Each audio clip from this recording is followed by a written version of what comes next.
모셨습니다. 박수로 환영해 주시기 바랍니다.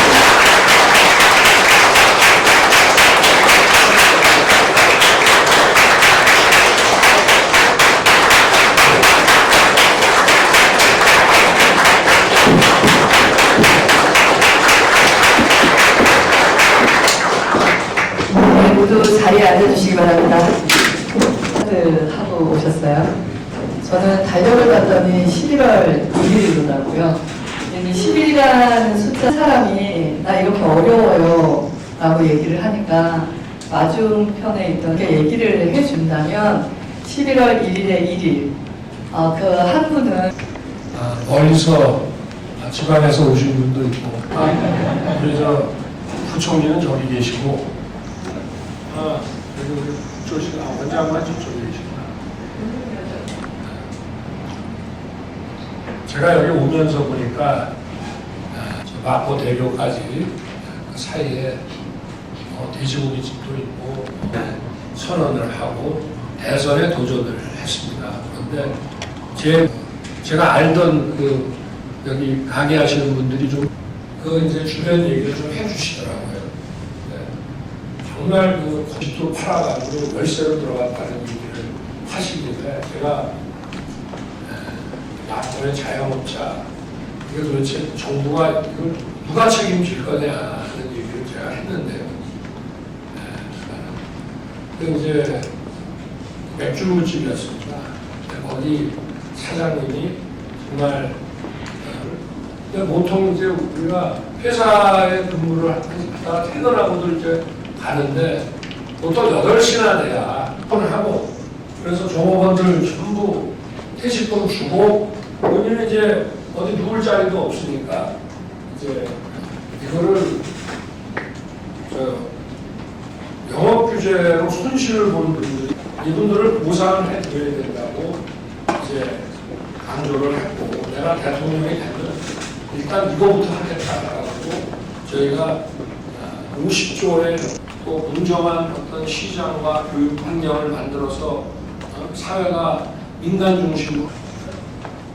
근데 참 그게 제가 하면 이제 결국은 이제 돈이 든단 말이에요. 돈이 드는데 그 돈을 누가 부담할 거냐. 또 재정의 수가가 오릅니다. 과거에 우리 한 40여 년 전에 나우산에서 돌아가신 그 김재희 씨라고 그때 막 재정을 늘려야 된다는 요구가 막 정계에서도 있었지만 그걸 잡아서 그야말로 정말 뭐 대통령 퇴진 운동입니다. 그러니까 그런 정치적 부담, 물가 때문에 또 서민들이 죽는다. 그래 이제 하여튼 이게 이지 않고 이거는 대통령이 제 책임 또 제가 맡고 있는 우리 정부의 책임이라는 확고한 인식을 가지고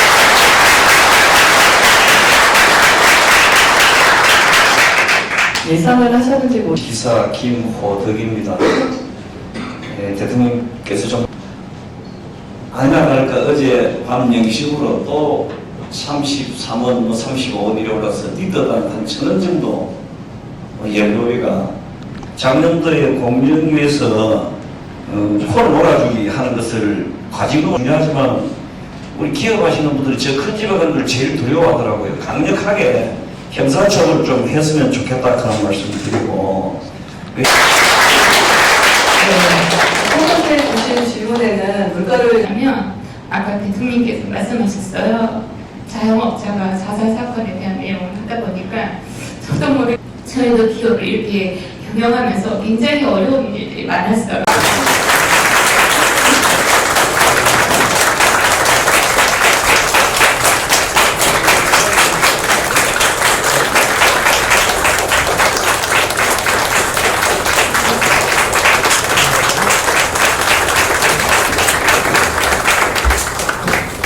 네, 모두 자리에 오늘 사회를 맡은 중소벤처기업부의 이영 장관입니다. 모두 만나 뵙게 돼서 진심이었어요. 저는 달력을 봤더니 11월 1일이더라고요. 근데 이제 10일이라는 숫자가 딱 보는 순간 눈이 나 이렇게 어려워요 라고 얘기를 하니까 맞은편에 있던 사람이 진정성을 갖고 공감하면서 같이 해결해보자. 그렇게 얘기를 그 한 분은 희망을 갖고 용기 내서 하루를 살아가실 것 같습니다. 오늘 우리 민생 타운홀이 그런 11월 1일의 의미를 넘어서서 정말 하나 돼서 더 따뜻한 대한민국을 만드는 그런 계기가 될 거라고 생각합니다. 그래서 오늘 기탄 없이 대통령님께 또 여기 계신 국무위원분들께 묻고 싶은 질문들 편하게 많이 질문해 주시길 바랍니다. 그럼 이제부터 본격적으로 민생. 여러분 반갑습니다. 멀리서 지방에서 오신 분도 있고 또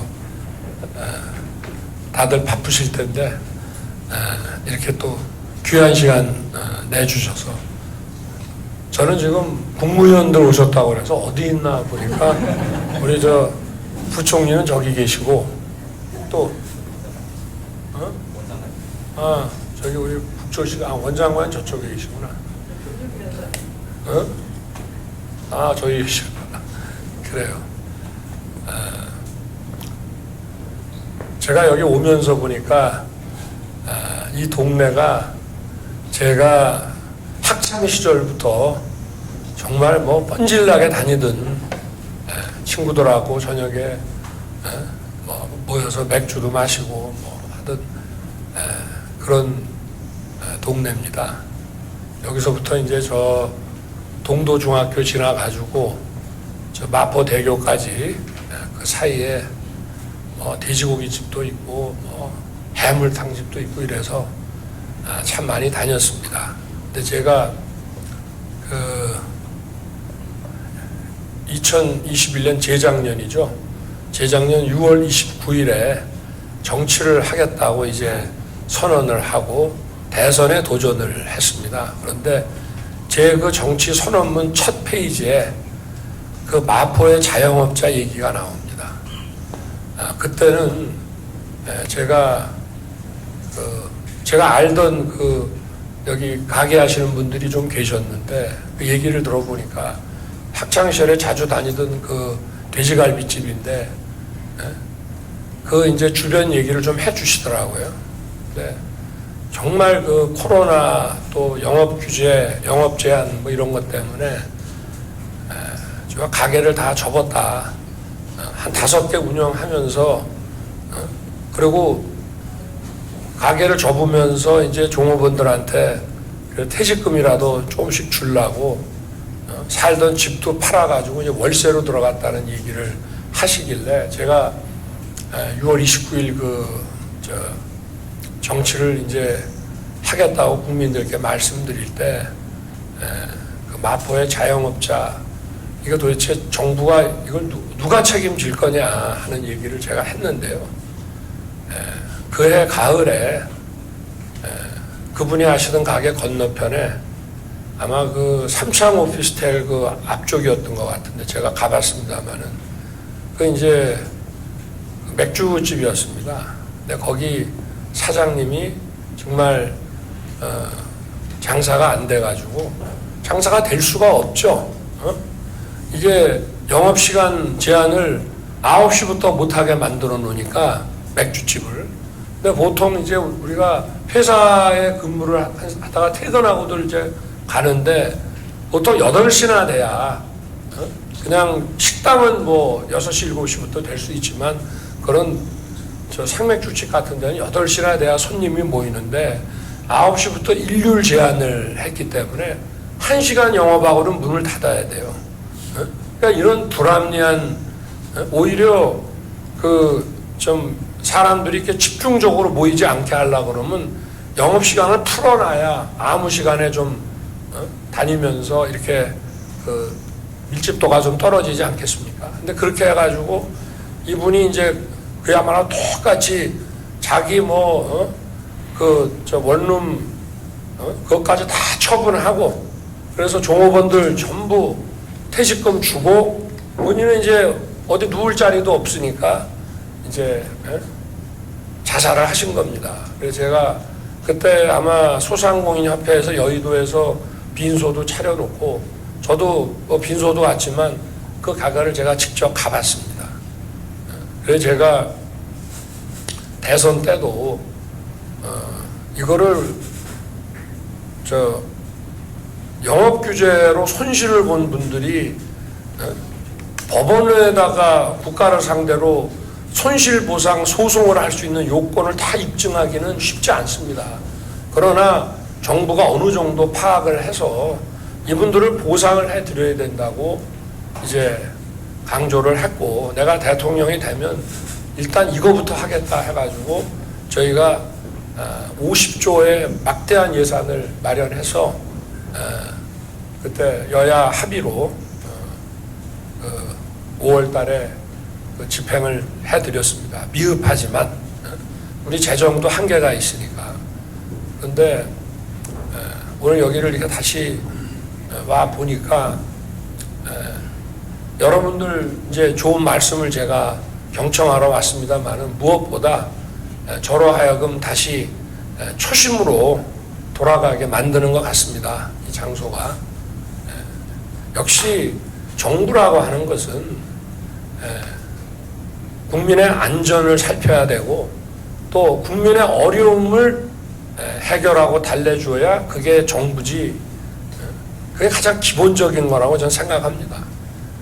우리가 이제 미래를 위해서 전략적인 투자도 하고 외교 활동도 하고 또 공정한 어떤 시장과 교육 환경을 만들어서 사회가 민간 중심으로 잘 굴러가게끔 하는 이런 시스템 업무를 하는 것도 중요한데, 일단은 국민들이 못 살겠다고 절규를 하면은 그거를 바로 듣고 문제를 어떤 답을 내놓을 수가 있어야 됩니다. 근데 참 그게 제가 이 대통령직을 수행하다 보니까 참 쉽지가 않아요. 왜냐하면 이제 결국은 이제 돈이 든단 말이에요. 돈이 드는데 그 돈을 누가 부담할 거냐. 또 재정에서 이걸 쓰려고 하면 이게 이제 예산을 막 늘릴 수는 없잖아요. 예산이 막 정부 재정 지출이 팍팍 들어가면요 물가가 오릅니다. 과거에 우리 한 40여 년 전에 아웅산에서 돌아가신 그 김재익 씨라고 아주 출중한 경제 전문가가 계셨는데, 우리가 그 70년대 말 80년대 초에 인플레이션이 엄청났어요. 근데 그거를 딱 잡았어요, 그분이. 근데 가장 먼저 한 게 정부 재정을 딱 잡은 겁니다. 그때 막 재정을 늘려야 된다는 요구가 막 정계에서도 있었지만 그걸 잡아서 물가를 잡은 거예요. 물가를 잡으니까 가정주부들이 이제 가계부를 제대로 쓸 수가 있어. 물가가 막 올라가면은 가정주부가 가계부를 못 써요. 처음에는 가계부 써가지고 잘 좀 관리하려 하다가 포기해버립니다, 이게. 그래서 그러면 이제 다른 데 쓰던 거를 좀 불효불급한 거를 좀 줄이고, 이거를 이제 정말 어려운 그 서민들의 절규하는 분야에다 이거를 이제 재배치를 시켜야 되는데, 받아오던 사람들은 죽기 살기로 저항합니다. 새로이 만든 사람은 정부가 좀 고맙긴 하지만 이 사람들하고 싸울 정도는 안 되는데, 여기서 빼다 여기다 주려고 그러면 받아오다가 못 받는 쪽은요 그야말로 정말 대통령 퇴진 운동합니다. 그러니까 그런 정치적 부담, 더구나 요새 같은 이런 정치 과잉 시대에 이런 걸 하기가 정말 어렵다는 점을 먼저 제가 말씀을 드리는 겁니다. 그러나 저는 지금 같은 이런 정치 과잉 시대에 유불리를 안 따지겠다 그랬습니다. 선거를 위한 정치가 아니라 정말 국민을 위한 정치, 그리고 어려운 분들을 위한 정치를 하겠다고 했고, 제가 어제 국회에서의 예산안 관련한 시정연설에서도 그 점을 분명하게 했습니다. 이거를 어려운 서민들을 두툼하게 지원해주는 쪽으로 예산을 좀 재배치를 시키면 아우성입니다. 아우성이에요. 내년 선거 때 보자. 아주 탄핵시킨다. 이런 얘기까지 막 나옵니다. 제가 하라면 하십시오. 그렇지만 여기에는 써야 된다. 그러나 우리 재정을 더 늘리면 그러면 물가 때문에 또 서민들이 죽는다. 그래 이제 하여튼 이게